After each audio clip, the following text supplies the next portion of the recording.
Hello everyone, MarshJB13 here in Las Vegas with a quick dining review.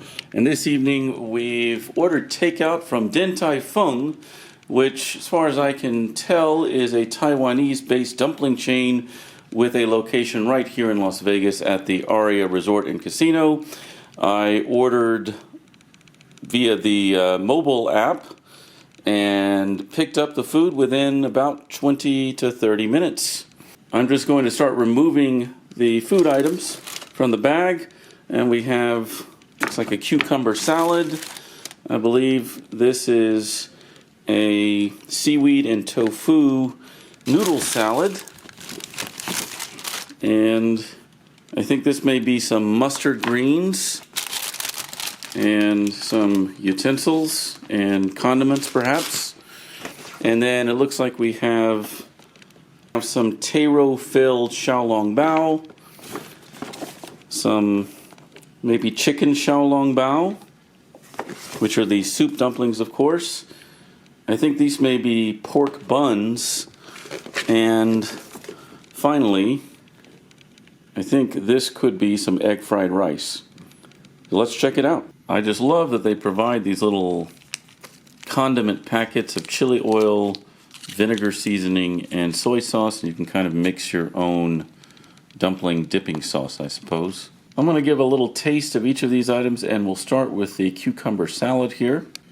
Now, this consists of crisp Persian cucumbers combined with cuts of mild Fresno chili peppers and sliced fresh garlic, all tossed together with drizzles of sesame oil and Din Tai Fung's signature chili oil.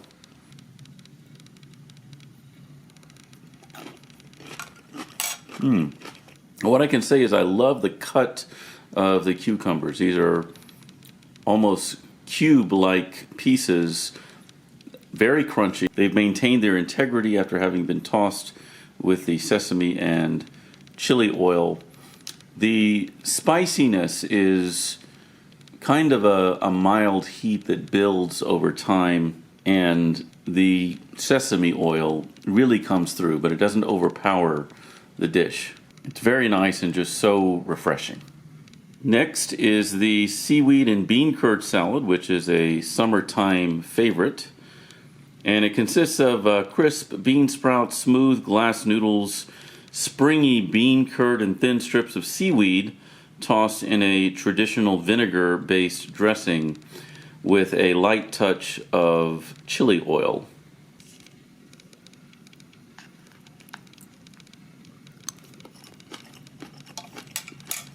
The flavors here are quite delicate and subtle. It's almost as light and refreshing as the cucumber salad, but I love the textural contrast between the sort of perfectly al dente, if you will, glass noodles and the vegetables and bean curd. The vinegar just sort of ties it all together, but without being too overwhelmingly powering. There are no particular flavor notes that I think stand out, which may be the weakest aspect of this dish. It just all sort of runs together. Now let's say we try some mustard greens with shredded ginger.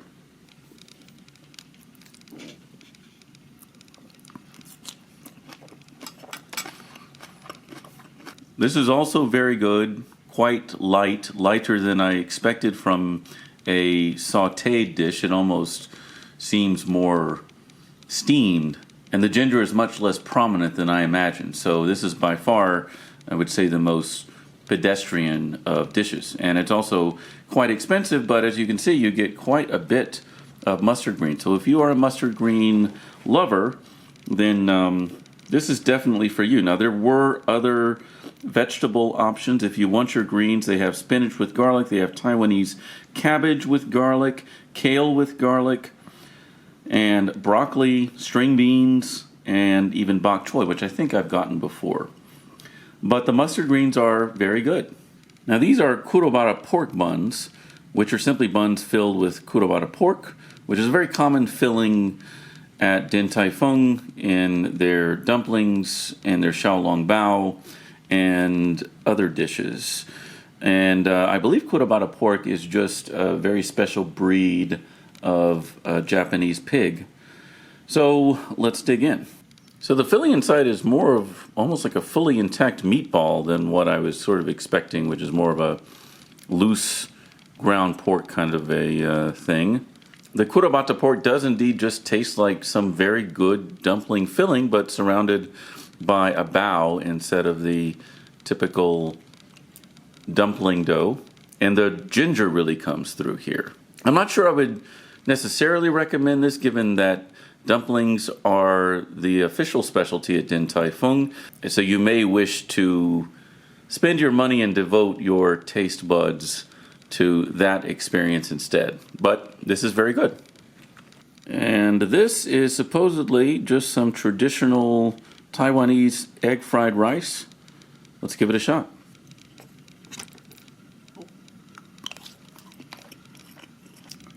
The rice is maybe a bit on the dry side, but I really appreciate the texture. It's very well seasoned.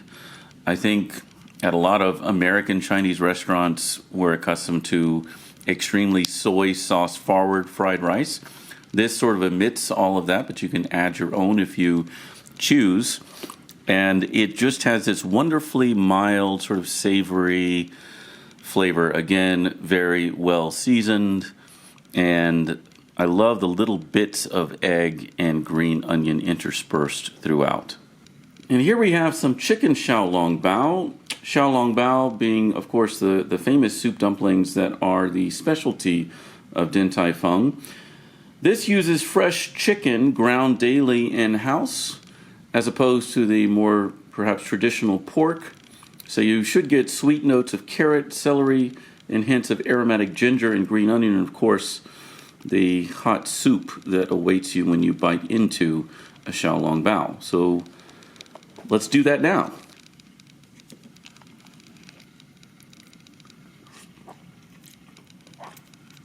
There wasn't a lot of soup in the dumpling, probably because of the journey that the dumpling has undergone from steamer to this box to a bag, and now it's been transported all the way from the restaurant upstairs to my room.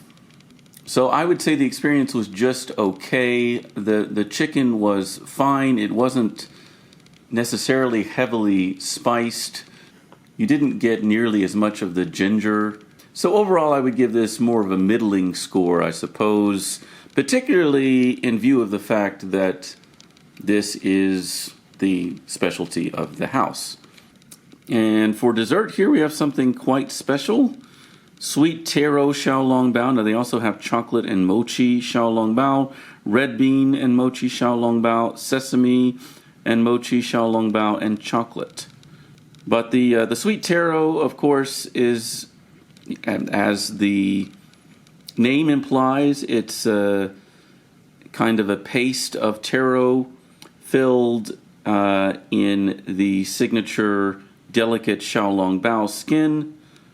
Let's try it, shall we?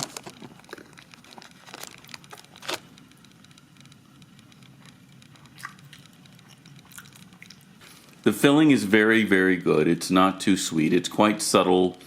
It's exactly what you would expect from a sort of fine dining experience. And I'm not sure if the xiaolong bao skin, although it's described as traditional, I think it may be a bit doughier, because there's really no soup in this xiaolong bao. Rather, it's, again, more of a taro paste. Overall, this is an extremely good experience. Having had the chocolate before, I think I might recommend that because it's a bit oozier and therefore more reminiscent of a savory xiaolong bao, or a more xiaolong bao-like experience, but the dessert analog. So overall, I would say this was quite a fine meal, and I don't really regret any of my decisions, although some dishes were instant hits while others were sort of middling, as I think I put it earlier. Well, if you've had occasion to eat at Din Tai Fung, particularly if you've had any of these dishes, please feel free to share your opinion in the comments. Otherwise, until next time, good health and good eats. March W13 out.